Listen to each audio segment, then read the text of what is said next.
Let's go.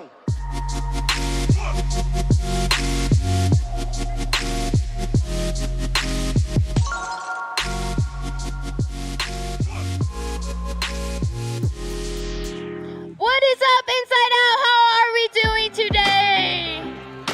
Well, that is perfect, and that is so good to hear. Well, if we have never met, or it is your very first time, my name is Alexis, and I am so glad that y'all are here because we have a very fun Sunday planned.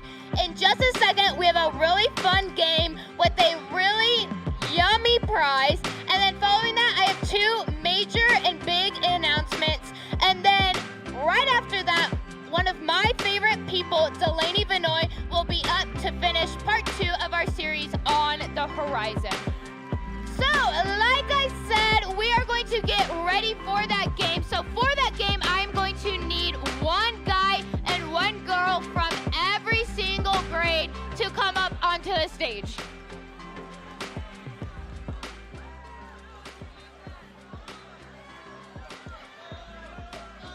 So, send someone up from every single grade to come up onto the stage. Perfect. We have a freshman girl. Freshman boy? Sophomore boy. Freshman boy. Senior girl. We need a senior guy.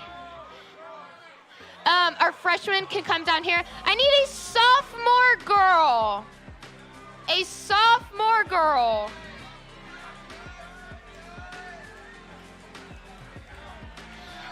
And I need my junior representatives. Perfect, perfect.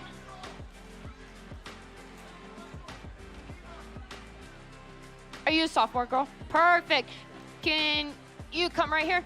Perfect. Okay, so the game we are playing today is...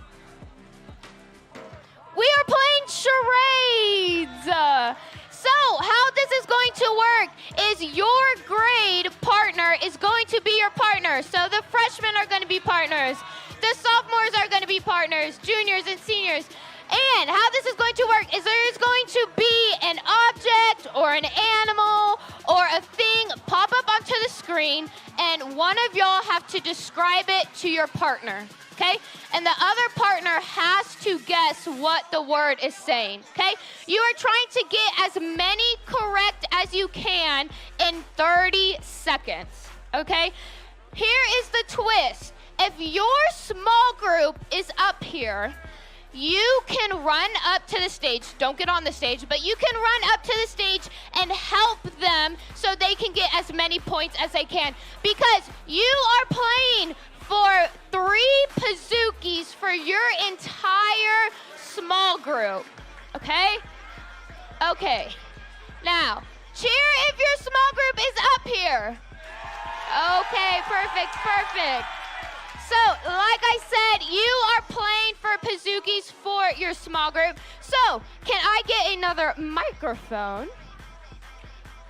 Perfect, perfect. And as always, our freshmen are going to go first. So, you need to pick who is describing the word and who is guessing between y'all two. You're going to describe? Okay, so you are going to come stand here while facing the screen. And Caitlin, you are going to face the crowd. Okay, and here is your microphone, sir. Okay, are we ready? Do y'all have any questions?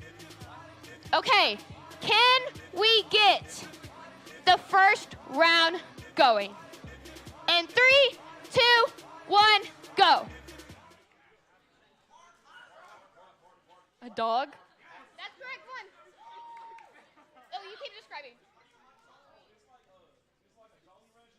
Lollipop or like a chocolate or like a caramel or like a what's it called? Yes, 2 points. Batter up. Baseball. 3 points. You can pass it. Okay, so it's like You can pass this. all right. After my life, best week of the year, summer. Camp 75. You have 10 seconds. Kanye West. There's different 3, genres of it. You listen to it. 1, and that is time. So, it was music. So, our freshmen have job. So remember, like I said, if your small group is guessing, you can run up and help them if they need help at any time. All right, our sophomores who is describing and who's guessing? I'll describe. You're describe? Okay. Perfect. You can stand like over here so you can like see her. You can, yep. Oh, okay. Perfect. All right, cheer if these two sophomores are in your small group. Okay, so you have to get more than 4 points to be in the lead. Are we ready? Okay, Yeah. in 3, 2, 1. It's like after school gets out, like June, July, August. Summer? Okay. Yeah. It's like what you swim in during summer. The pool. 2, correct? It's next week. Actually, I can't say that. My life. Can we skip it? Yeah, you can. Hey, what does that even mean? Oh, it's You like the have water. 10 seconds. It's like the water bottle that everybody gets. What? Like the. A Stanley? We can skip it. Can we skip it? Is that next week? 1 and time is up. I am so sorry. It's okay. So our sophomores got 2 points, which unfortunately means y'all did not get more than the freshmen, so y'all can go take a seat. But that's okay. Now our juniors are getting a chance. Where are my juniors? Perfect, okay. And our juniors are ready to help them. Okay, you have to get more than 4 in order to beat the freshmen. Are we ready? Okay, in 3, 2, 1. It's a ball game. Softball, and volleyball, yeah. football. No, Oh, it's pickleball. like Yes. yeah. It's in Florida. I'm trying to listen to her. Bro, my gosh, I can't think. Disney World. Yes. Oh, okay. UT. Yes, that counts. Longhorns, okay. Longhorns. Oh, this summer, before Camp Boot camp. 75. Yes. It's think football. They're in the stands, drums, and Time is yes. The time was up before you said it. So was that a total of 4 points? I'm getting confirmation from the back. Our back is saying they got 5 points. Yeah, okay. So that means they got more than our freshmen. I'm so sorry. Go take a seat. Sure. Okay.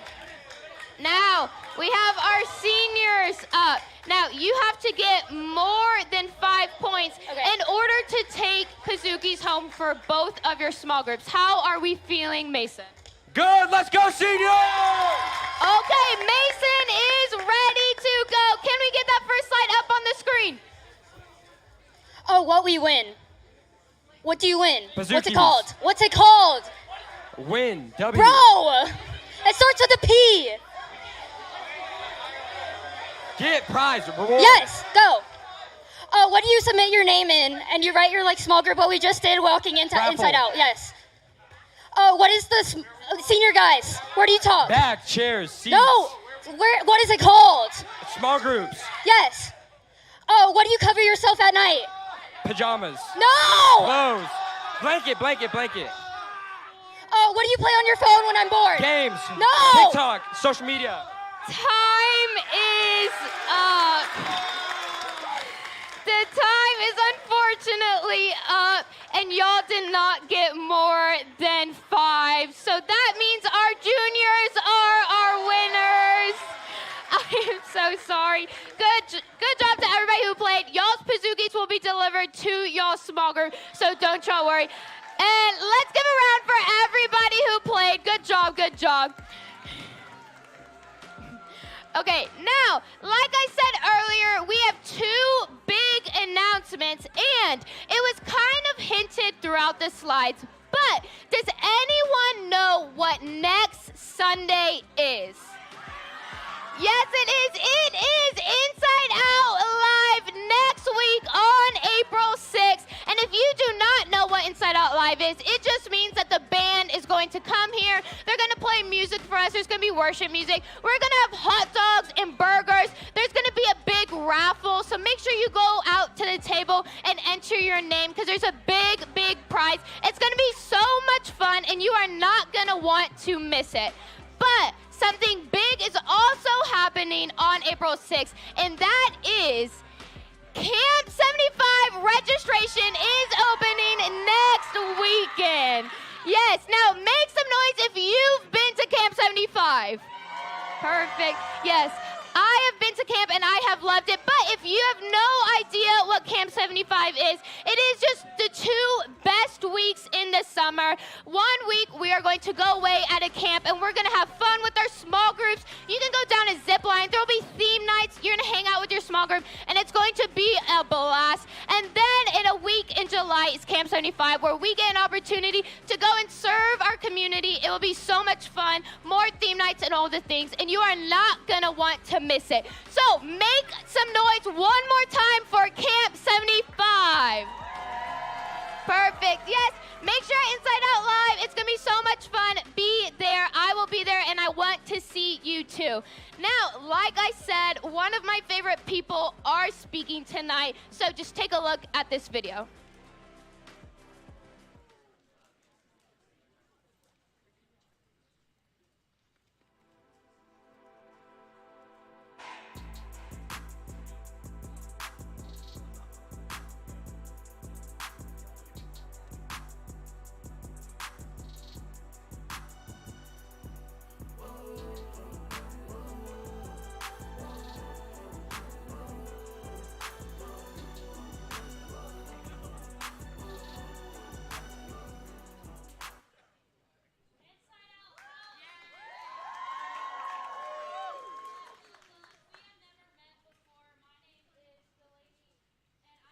So excited to be up here for part 2 of our series called On the Horizon. Shout out to my juniors for winning that game. Great job, guys. I'm a junior here at Inside Out, and I just get the pleasure from time to time to come up here and just have some conversations with y'all. So I'm just so excited to be up here. And specifically, I'm excited to be up here today because today in this message kind of marks something for me. Just a couple days ago, on my Snapchat memories, it reminded me that I have officially been speaking in Inside Out for over a year now, which is truly just crazy to imagine because I just think about this year and what this year of life has brought me, and I just think about the messages that I have done, and one specific message comes to my mind, and it's my message that was in August, and it's not specifically because of the content and what I said, it's because of the circumstances. Here's a picture of me in August, some of my teammates who came out to support me. These are my teammates, and if you notice, and it probably jogs your memory now if you were here, I am on crutches here, and that would be because I would be 5 days post-op foot surgery. I had gone nowhere that whole week, saving all my energy to come and speak at Inside Out later that week, but I just remember crutching out onto stage, and we put this kind of carpet right here in a chair for me to sit in, and I almost tripped with my crutch trying to get to my seat, and then I sat the whole time with my foot up like this, and you can kind of notice in the picture, but I wasn't even that far along, so I didn't even have a cast or a boot yet. So I still had that orange stuff that they put on your foot before you go to surgery, and my toes were out during my whole message, and it was like in the back of my mind the whole time. But I just think about that in my August message, and when I think about just my life in general from my first Inside Out message, I think of other injuries that I acquired along the way. If you know me, you know it to be true that I am a little injury prone just because of I play softball very highly and very intensely. And I think about to just last February in 2024 when I had a boot on my right ankle because I was suffering from some high ankle sprains and some severe ankle sprains. And at this point in time, I would be in high school softball.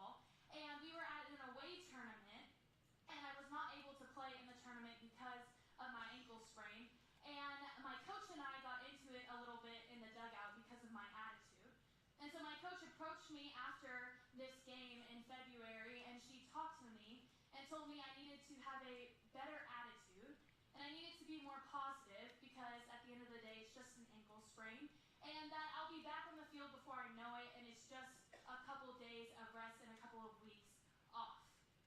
And I don't remember the fullness of that conversation, but what I do remember saying to her is just a simple phrase, and it's because it's truly how I felt in the moment. And I simply just said, Coach, you don't understand. Because in that moment, that's truly what I felt. I felt that she could not understand what I was feeling and what I was going through. That no one on my team could truly understand what I was feeling or what I was going through. And because to them, it was just a silly ankle sprain, and to them, it was just a couple weeks off. But to me, it was another injury that was physically painful, and another game and another couple of games I couldn't play in. So I felt like no one could understand. And a year later, when I sit back and look at that conversation with my coach, it kind of reminds me of Jen's message last week in part one. In part one, Jen talked about how ultimately our life is made up of light and dark moments. Seasons in our life that can feel like light and good and everything is going good, but in dark moments, in dark seasons, that things can feel heavy and hard. And this was definitely a dark moment and a dark season in my life. And a year later, when I step back and I look at why was it that I felt like no one understood me, it's because I think I realized that in dark moments, it's easy to feel like no one understands.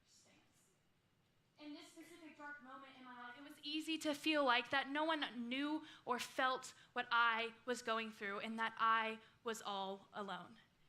And I don't think this just applies for me personally in this specific season in my life with my coach. I think this applies to all of us in the room. For you, maybe it's not with a high school coach, but for you, maybe it's with your parents.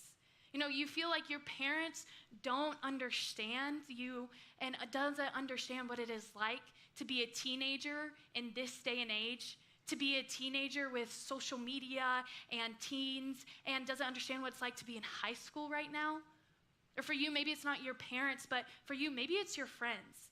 And you feel like your friends just don't understand what is going on at home, and your friends can't relate to what is going on at home or with your parents or with your siblings or with your family members. Or for you, maybe it is a teacher or a coach who just doesn't understand that you have circumstances outside of school or sports and you have other things going on in your life. And it can just feel like in these dark and heavy moments that no one understands us. And I think that the reason that we feel that we aren't understood is ultimately because in dark moments we don't feel seen. Because ultimately, not feeling understood leads to not feeling seen. When people don't understand our feelings, doesn't understand what we are feeling in moments, especially dark moments, then it can cause us to feel that they aren't seeing what we are going through, that they aren't seeing what we are experiencing.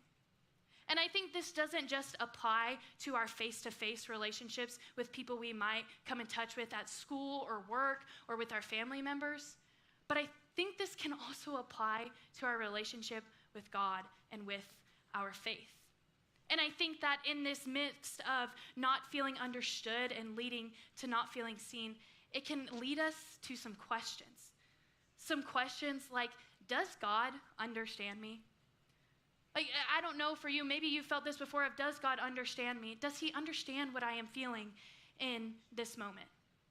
Maybe for you, you've been praying for something for so long, and you keep praying and praying, and you keep waiting and waiting, and it just feels like nothing has changed.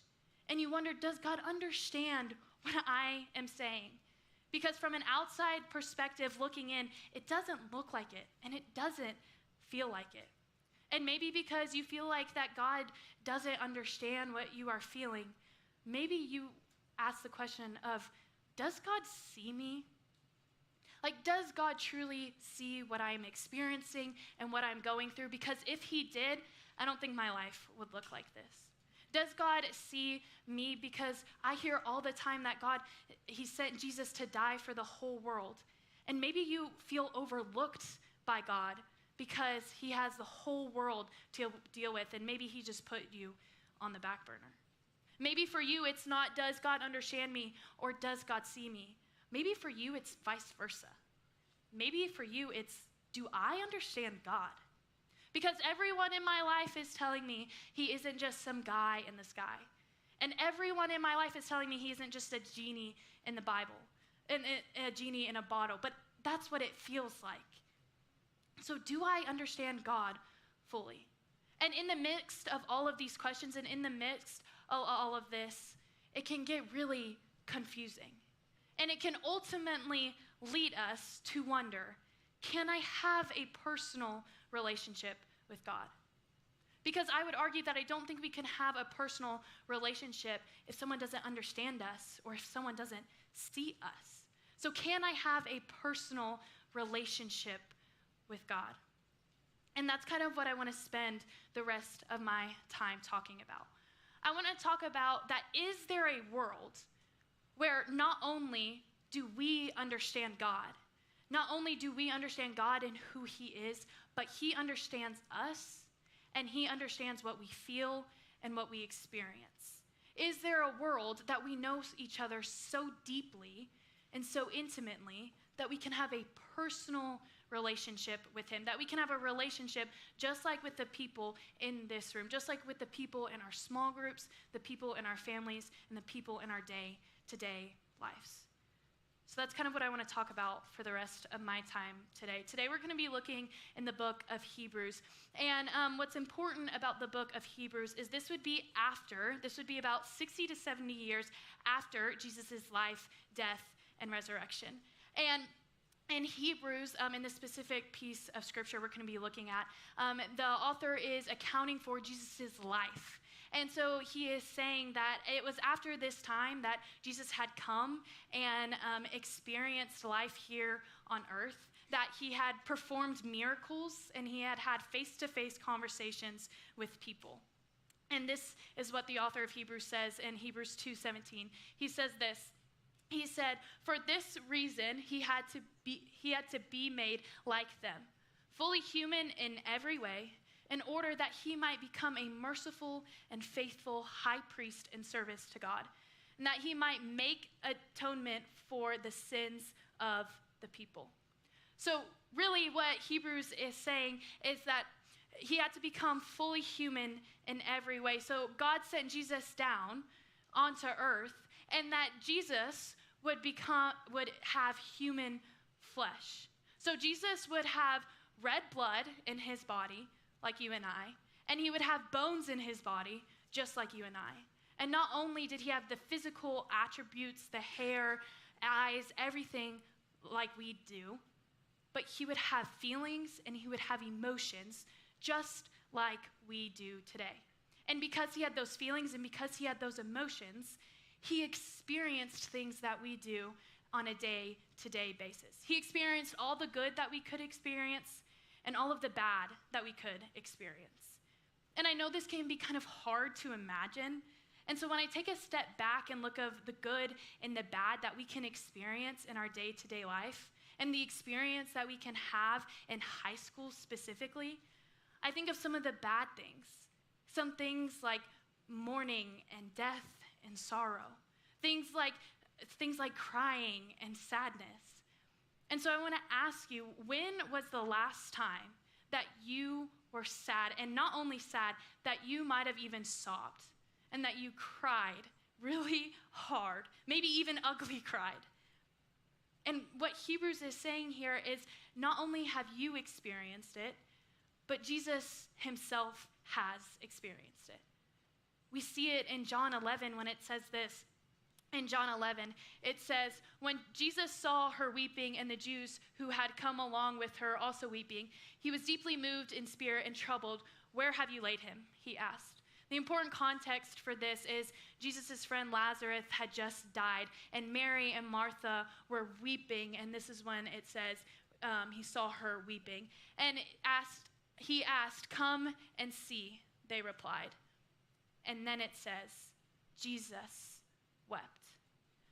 If you don't know what wept means, and in the Bible, if you see anything that says wept or weep, it doesn't just mean someone cried a tear or two. It means that Jesus was probably uncontrollably sobbing in this moment, to the point he might have even been hyperventilating. He was that sad, and he was mourning that death so much. And so what this is saying, and what Hebrews is saying, is not only did Jesus come down and have human flesh, not only did Jesus come down and have blood in his body and have bones in his body, but he has felt things that we have all felt. And he has experienced things like sobbing and crying like all of us have. And when I think about the good and the bad that Jesus also could have experienced, not only just crying and sobbing, I think of other things. I think of things, and especially in high school, I think of things like embarrassment, and I think of things about mocking. And I just think about how in high school it is so prevalent to not be picked on or to not be embarrassed by the popular kids. So I want to ask you, when was the last time you felt embarrassed or mocked? And maybe not even embarrassed or mocked privately, but publicly. And when I take a step back, and what Hebrews is saying is, not only have you experienced this, and I have experienced this, but Jesus has experienced this. It says it in Matthew 27, it says this, it says, then the governor's soldiers took Jesus into the praetorium and gathered the whole company of soldiers around him. They stripped him and put a scarlet robe on him. And then it says, it continues, and it says this. It says, and then twisted together a crown of thorns and set it on his head. They put a staff in his right hand. Then they knelt in front of him and mocked him. Hail, King of the Jews, they said. This would just be moments before Jesus is led to the cross and before Jesus is crucified. And they are mocking him all the way down to his very last breath. They're mocking him all the way down to the cross. So he's not only mocked privately, but he's mocked publicly. And what this is saying is that not only did Jesus experience things that we did, but Jesus felt things that we did. Not only did he have blood in his body like we do, not only did he have bones in his body that we do, but he felt things that we have all felt. And he's experienced things that we have all felt. Later up in Matthew, just a couple verses later, it talks about the slashes and the nails that would go into Jesus' hands and feet when he gets crucified. So not only did Jesus experience mocking and mourning, and he experienced suffering. He experienced physical pain, just like you and I do. And when I take a step back and look at the good and the bad that Jesus could have experienced, I think of our daily lives, and I just think about just things in our lives and the relationships in our lives. And I think about how relationships can bring good things, but they can also bring some not so good things. Things like irritation and frustration. So I want to ask you, when was the last time you felt irritated or frustrated with someone? For me, it was this past week. But when was the last time you felt irritated or frustrated with someone? And Jesus, we see that Jesus experiences this too. We see that in this time in John, we see that Jesus was so passionate for God's temple, so passionate of what it was supposed to be used for, that he gets so irritated and he gets frustrated that he starts flipping tables because he was so passionate about what God's temple was supposed to be for. This is what it says in John 2. It says this. It says, when it was almost time for the Jewish Passover, Jesus went up to Jerusalem. In the temple courts, he found people selling cattle, sheep, and doves, and others sitting at tables exchanging money. Then it continues, and it says this. And it says, so he made a whip out of cords and drove all from the temple courts. Both sheep and cattle, he scattered the coins of money changers and overturned their tables. To those who sold doves, he said, get out of here, stop turning my Father's house into a market. We see again that Jesus doesn't only have human blood and bones, but Jesus experienced and felt things that you and I do on a day-to-day basis. And again, we see that God doesn't just understand us and see us. He empathizes with us. That God doesn't just see us and understand us, but he empathizes with us. Empathy, for a simple definition, is this. Empathy is to share and understand feelings with another person.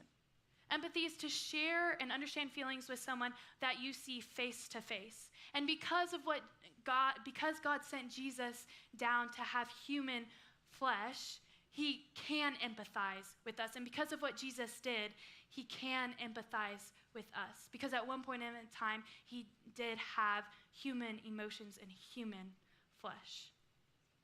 So all of that to say truly is that God understands you.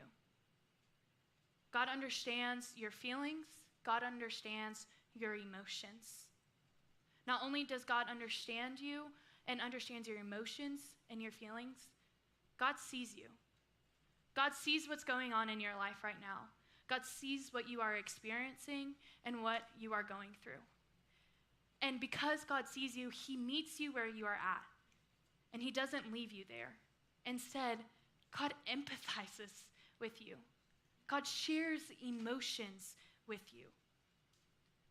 Again, Hebrews says in Hebrews 10, it continues and it says this.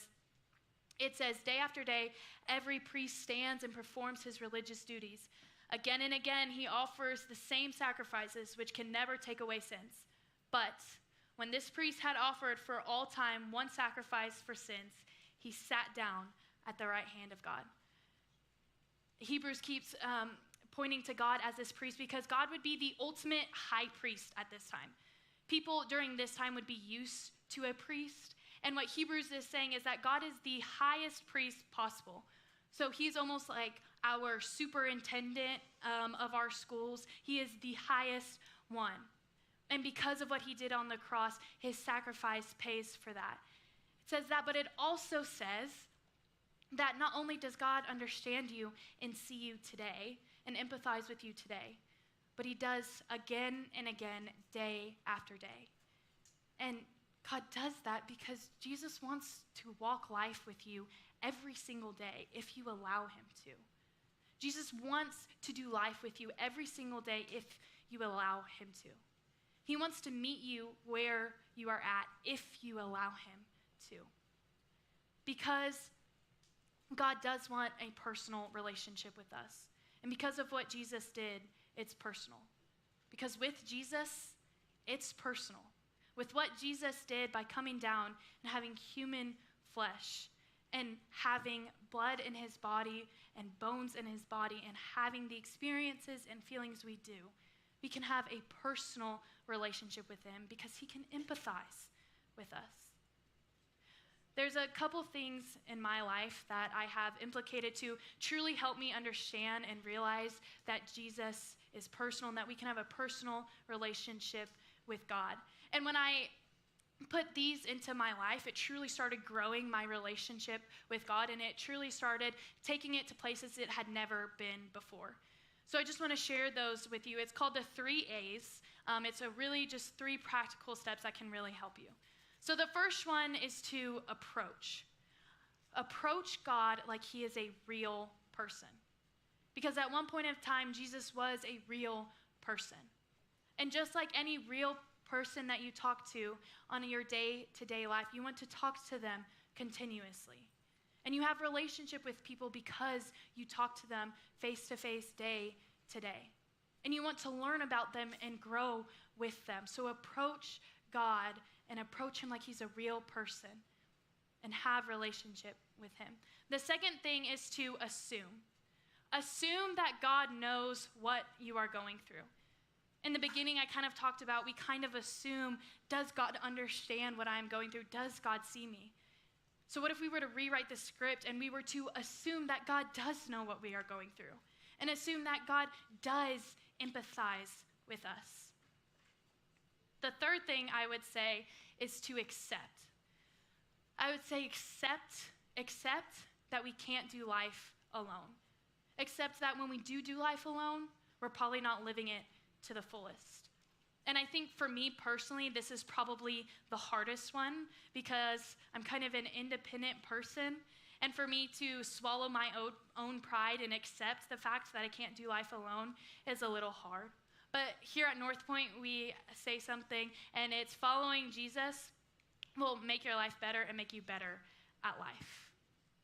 So I think that these 3 steps have really helped me approach God well and has really changed my relationship with God. Because ultimately, when we approach God like he is a real person, we can assume he knows what we are going through, and we can accept that we are not alone. So approach, assume, accept. If you hear nothing else today, there's just 3 things that I hope that you take away. Is that when you feel that no one understands you, no one can understand what you are feeling, know God understands you. When you feel that no one knows what you are feeling, know God knows what you are feeling. The second thing I would say is that when you feel that no one sees you, know that God sees you. That he doesn't only just know what you are feeling, but he sees you and he knows what you are going through and he sees your experiences. And he meets you right where you are at, if you allow him to. And he empathizes with you. And when you feel like no one knows what you are going through, God knows what you are going through. And God meets you right where you are at. Before I pray, I felt that I couldn't come up here tonight and talk about empathizing and being honest and true with God without being a little honest and true and vulnerable myself. So I'm going to do probably the most vulnerable thing that I could do from stage in front of all of my peers is I'm going to read an entry from my journal. So if you're in my small group and you come to my house for my life and you see this journal, please don't open it. But this is my journal, and I'm going to read an entry from this summer. The important context to this is this would be in July, and I would be at a tournament in Colorado. My parents weren't with me, and this tournament happened to be my favorite tournament. And just a couple days before I went to this tournament, I found out that I had to have surgery on my foot. And so I was staying with my best friends, the Stouts, and some of my teammates.